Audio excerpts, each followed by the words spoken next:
Pamirsa tios Dresde Pingit, krama ring desa Timbrah, taler nami kewentenan wisata spiritual merupa genah pengelukatan.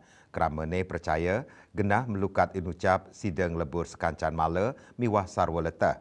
Pancoran Sabta Gangga inucap kewentenannya sampun ngadeg dawag 100 belekutus Masehi.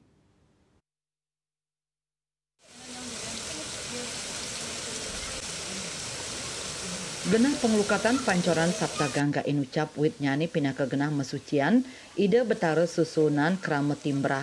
Kekan tenang sampun wenten duk 100 belekutus Masehi sane kapercaya oleh kramani sidang lebur sekancan male turmaning sarwaleta.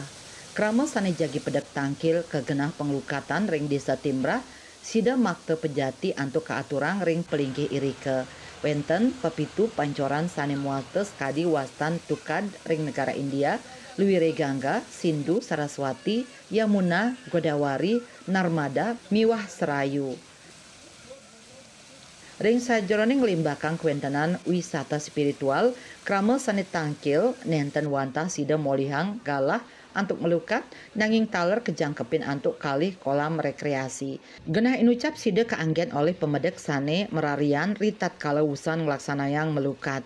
Asapunika taler kesiagayang lelima gazebo ring widangan sane asri tur luwih punika. Juliana, Bali TV.